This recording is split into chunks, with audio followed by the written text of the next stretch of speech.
I'm a 78-year-old retired chef whose apple pies still win ribbons at the county fair every year. But back in 1965, I poisoned 14 high-ranking Soviet officials at the height of the Cold War. This is my story. Everyone at Sunny Pines Retirement Village knows me as Grandpa Joe, the guy who brings homemade cookies to bingo night and teaches cooking classes in the community kitchen. My grandkids brag to their friends about my famous pot roast, and my daughter still calls every Sunday for my secret pancake recipe. What they don't know is that these same gentle hands, the ones that knead dough and chop vegetables, once mixed deadly compounds capable of killing a man before he finished his soup. But I wasn't always this white-haired old man with reading glasses perched on the end of my nose. Once I was Joseph Callahan, a CIA operative with a skill set so unique the government created a position just for me. I was their chef d'amour, their culinary assassin. But I'm getting ahead of myself. I grew up in a small town in Maine, learning to cook at my mother's side. She was the daughter of Italian immigrants who carried their old world recipes across the ocean. By the time I was 12, I could make pasta from scratch. By 16, I was experimenting with flavors so bold, the local diner offered me a weekend job. Cooking was my first love, pure, honest. I never imagined it would one day twist into something darker. I enlisted in the Army at 19, thinking I'd become a military cook, but my aptitude tests revealed something else, a rare combination of skills. Precise memory, steady hands, meticulous attention to detail, a surprising grasp of chemistry thanks to years spent tinkering with recipes. Before I knew it, I was pulled from regular training and sent to a facility that didn't officially exist. Callahan, my handler, said on that first day, "How would you feel about serving your country in a more specialized capacity?" The facility was tucked away in the Virginia farmland. From the outside, it looked like a simple cooking school. Inside, we were trained to turn everyday meals into weapons. We learned how to make poisons undetectable in specific dishes, how to calculate dosage based on body weight, and how to craft time-delayed reactions, ensuring we'd be long gone before our targets clutched their chests. I remember standing in that sterile kitchen, staring down at my hands, wondering if I could really go through with it. But it was 1958. The Russians had just launched Sputnik. The world was teetering on the edge of nuclear war. And when they told me I could help protect America without ever firing a bullet, it almost felt noble. My first assignment was supposed to be simple: a low-level diplomatic function in West Berlin, an Eastern Bloc scientist who was selling secrets to the highest bidder, a touch of toxin in his creme brulee. And so I spent weeks infiltrating the catering company, establishing myself as a reliable sous chef. I practiced the dessert hundreds of times until I could prepare it blindfolded. The night of the event, I moved through the kitchen with practiced ease, the vial tucked securely in my sleeve. But when the moment came to season his dessert, I froze. Through the kitchen doors, I could see him at the table. A man in his 60s, gray-haired, laughing at something his dinner companion said. He looked like someone's grandfather, like someone who might have taught his grandchildren to fish or build model airplanes. My hand trembled over his plate. "Is there a problem?" The head chef's voice cut through my thoughts. I recovered quickly. "No, sir, just making sure the sugar is caramelized properly." I delivered the dessert myself, smiling politely as I set it before him. He thanked me in broken English. That night, I didn't sleep. I kept seeing his face, wondering if he was already dead, if his chest had tightened as the poison took hold. I wondered who would miss him, whether he had children who would cry at his funeral. The next morning, my handler called. "Successful operation," he said flatly. "The asset has been neutralized." I vomited for an hour after I hung up the phone. I told myself I would quit, that I couldn't do this work. But then they showed me files, evidence of the scientist's work, blueprints for weapons that could kill thousands, pictures of test subjects, people who'd already died because of his research. "Your discomfort saved countless lives," my handler said. "Remember that." So I stayed. For 7 more years, I stayed. Looking back now, as I sit on my porch watching the sunset, those years feel like they happened to someone else. The missions blur together in my memory: Paris, Istanbul, Prague, Moscow. Different kitchens, different targets, the same sickening moment of decision each time. But one mission stands out: The one that changed everything. The one that finally broke me. It was 1965, and tensions with the Soviets were at a fever pitch. Intelligence suggested they were planning something big, something that would shift the balance of power decisively in their favor. My team was activated for what they called Operation Feast, an audacious plan to eliminate 14 high-ranking Soviet officials in one evening. It was to take place in Vienna at a diplomatic gathering ostensibly meant to ease international tensions. In reality, it was a powder keg of spies, double agents, and military strategists from both sides of the Iron Curtain, all watching each other over champagne flutes and canapes. I was inserted into the kitchen staff 3 months beforehand, building my cover as a Swiss-trained pastry chef named Emil Berger. I worked 18-hour days, earning the trust of the head chef, learning the rhythms of the grand hotel kitchen. The plan was intricate. Not all 14 targets would be eliminated immediately. Some would fall ill later to avoid suspicion of a coordinated attack. Different toxins, different delivery methods, some in the food, some in the drink, one even in the cigarettes we knew a particular general favored. As the date approached, I began having nightmares, not about getting caught, about succeeding. I dreamed of a room full of dying men, their faces contorted in pain, all pointing at me. "Chef," they gasped, "what did you put in the food?" My handler noticed my hesitation during our final briefing. "Having second thoughts, Callahan?" he asked, his voice deceptively casual. "No," I lied, just reviewing the details. He studied me for a long moment. "Remember Moscow," he said quietly. He didn't need to say more.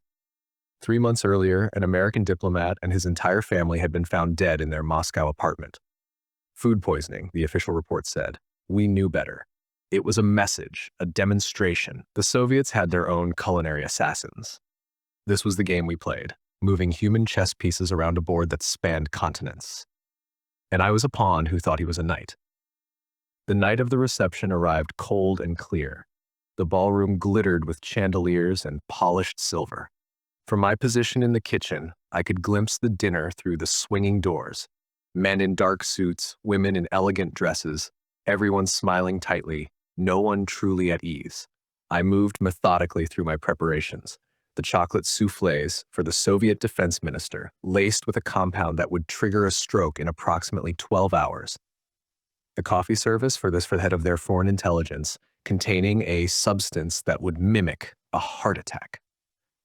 The special vodka for the party secretary, containing a slow-acting poison that would seem like liver failure in a known drinker.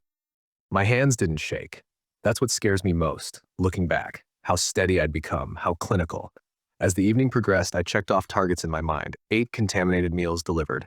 10. 12, all according to plan. And then everything changed. A commotion in the dining room pulled my attention away from the kitchen. There were raised voices, then the sound of breaking glass. I peered through the kitchen doors to see security personnel rushing toward one of the tables. At first, I thought we'd been discovered. My heart hammered in my chest as I calculated escape routes, contingency plans. But it wasn't about the food. One of the Soviet officials, one of my targets, had collapsed face first into his plate. Natural causes? A coincidence?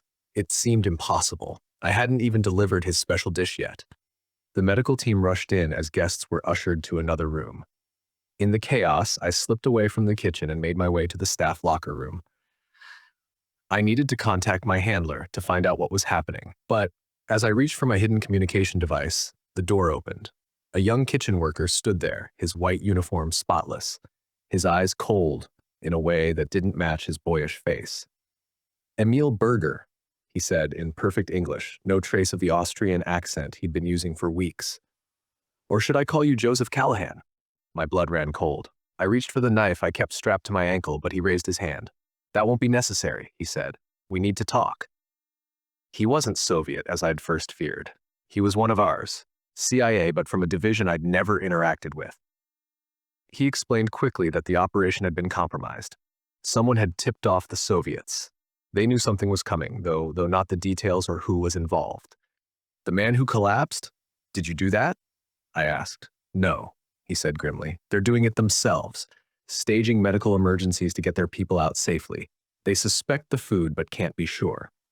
My mind raced. If the Soviets suspected poison but didn't know the source, they would test everything. And when they found the toxins I'd so carefully administered, "We need to clean this up," I said. "Now." He nodded. "That's why I'm here. But we have a bigger problem." The bigger problem had a name. Viktor Petrov, head of Soviet counterintelligence operations in Western Europe. He wasn't supposed to be at the dinner. His presence was a last-minute addition, unknown to our intelligence. And now, with the operation falling apart, he was watching everything, making mental notes of the staff, looking for the assassin in our midst. "He'll have the kitchen staff detained and questioned," my new partner said. "We need to make sure there's nothing that points to American involvement." I knew what he was really saying. We needed to eliminate any evidence, including, potentially, people. We worked quickly. I returned to the kitchen under the guise of helping with the emergency, using the confusion to retrieve the remaining tainted dishes. My partner, he never told me his name, created a diversion with a small fire in the pantry, giving me time to access the wine cellar where I'd hidden my equipment. But Viktor Petrov was sharper than we anticipated. As I was disposing of the last vial of toxin, he appeared in the doorway of the wine cellar. "Looking for something special?" he asked in thickly accented English, his eyes taking in every detail of the scene. I straightened up, clutching a bottle of wine I'd grabbed as cover. "Chef sent me for the 53 Bordeaux for the head table," I said in my Swiss-German accent. "With all the excitement, they need something to calm the nerves, yes?" Petrov stepped closer. I could smell his cologne, something heavy and Eastern. "I don't believe we've met properly," he said, extending his hand. "Viktor Petrov." As I shook his hand, I noticed a small tremor in his fingers. My professional eye caught other details. A slight sheen of sweat on his forehead, pupils dilated more than the dim lighting would account for. With a shock, I realized he'd already been dosed. He'd eaten from one of the earliest courses I'd prepared, a dish intended for a different official. He was already dying, and he didn't know it. A strange calm settled over me. Here was a man who had ordered countless deaths, who had American agents tortured and killed across Europe. And he was looking at his killer without recognition, making small talk about wine vintages. "You seem familiar," he said suddenly, his eyes narrowing. "Have we met before, perhaps in Geneva?" "I don't believe so, sir," I replied. "I have worked many diplomatic functions, though. Perhaps at the summit last year?" He started to respond, but was interrupted by a fit of coughing.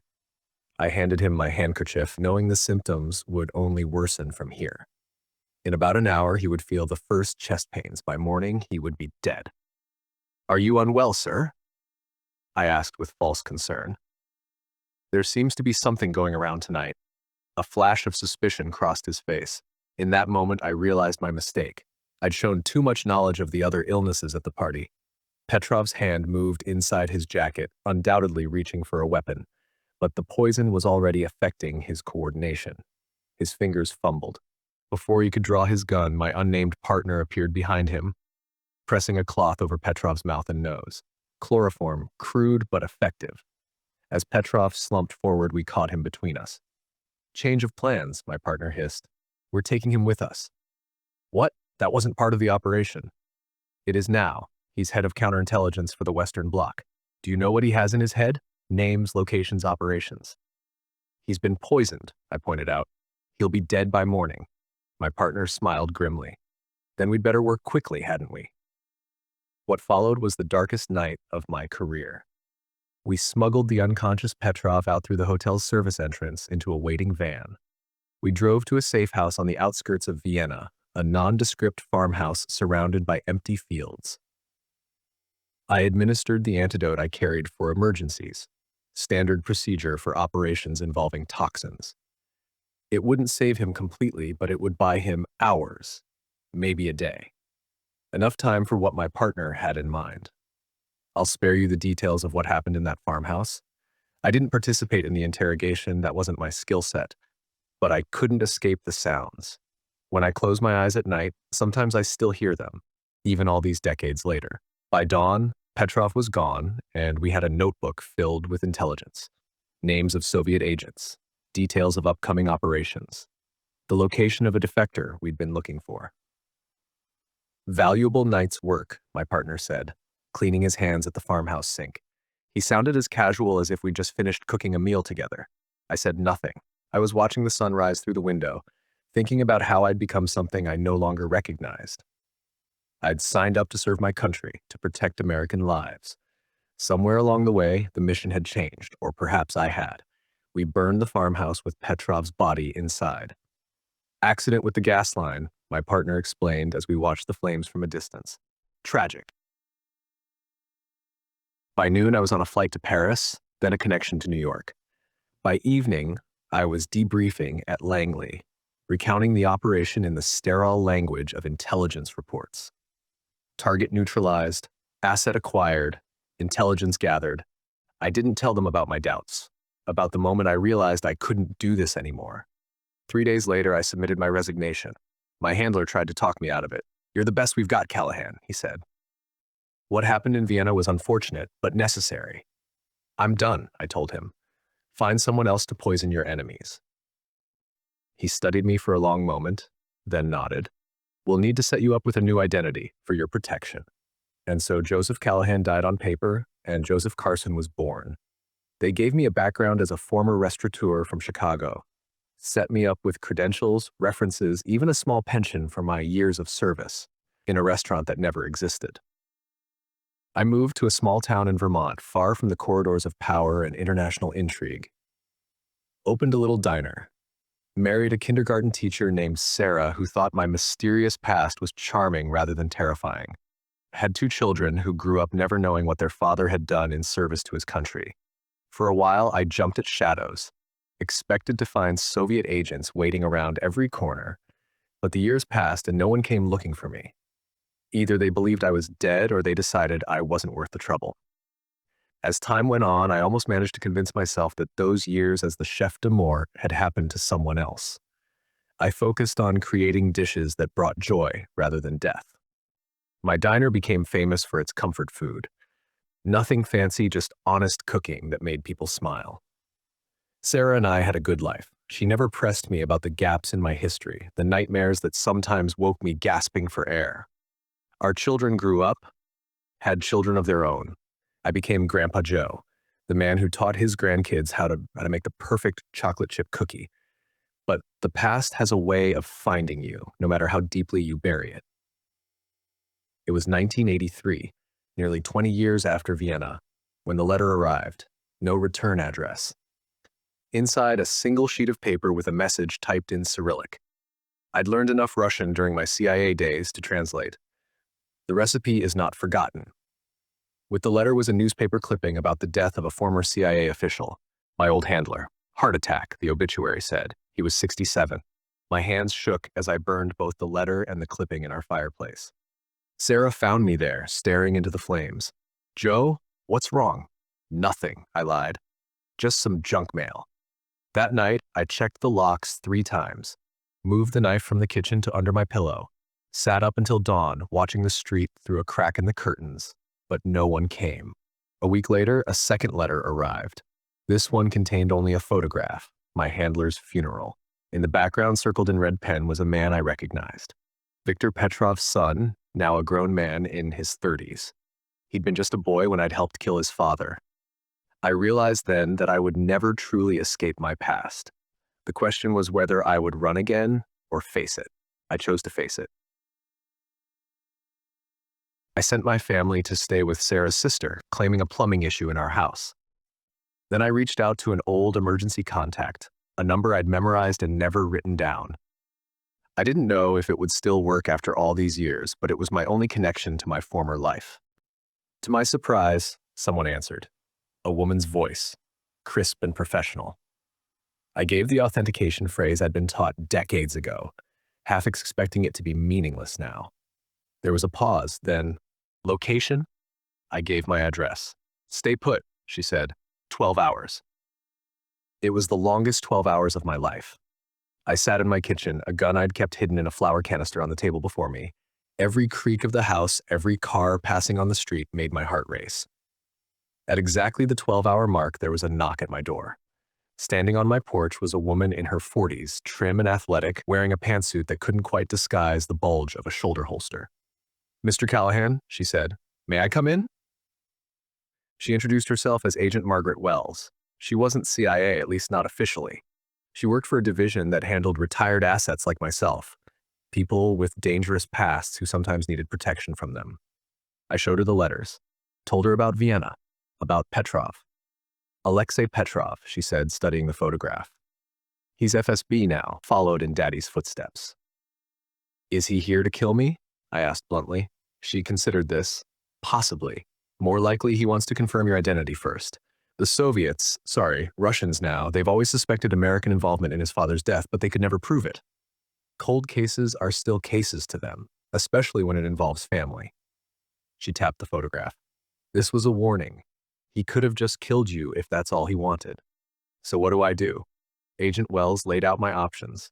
Enter witness protection. Again, new name, new location, say goodbye to everyone I loved. Or set a trap. I'm too old to start over, I told her. And I'm tired of running from what I did. She nodded, unsurprised. I thought you might say that. The plan we devised was simple in concept, complex in execution.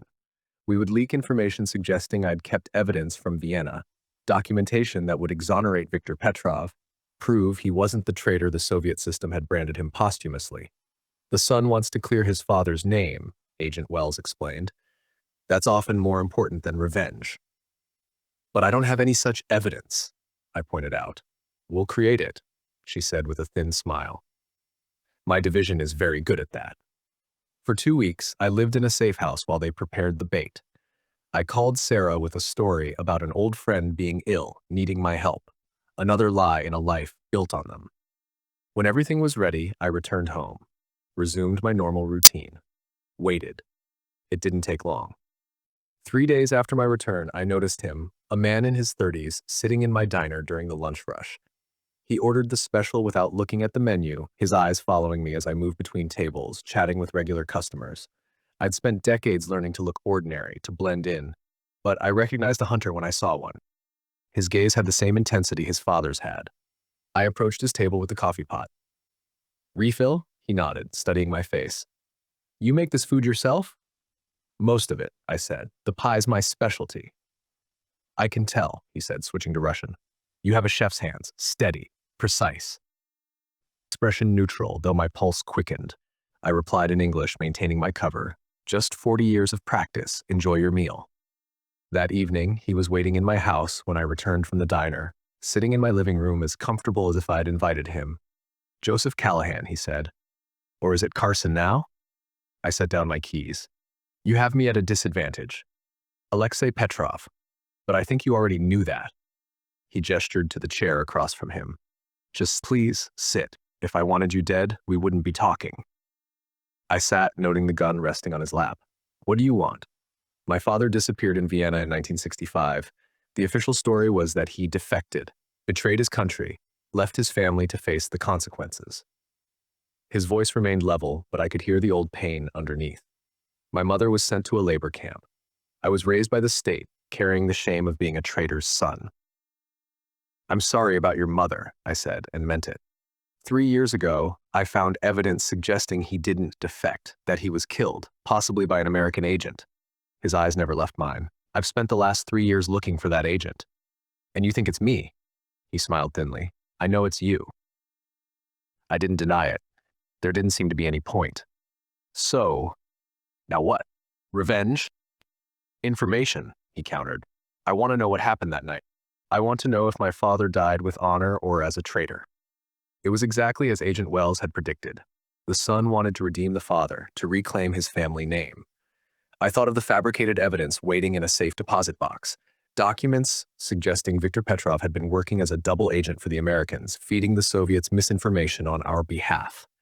A hero to us, not a traitor to them.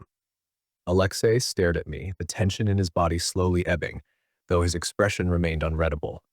The gun still rested in his lap, but his finger had slipped away from the trigger. He resisted, he repeated almost to himself. Even under interrogation? He did more than resist, I said. He misled us, fed us names and locations that went nowhere. He knew he was dying, and he used the time he had left to protect his people. Your father died with his loyalty intact.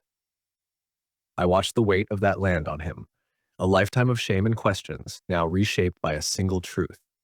It wasn't the story the Russians would ever tell, but it was the one that mattered to him. He leaned back, exhaling slowly. Then I suppose I got what I came for.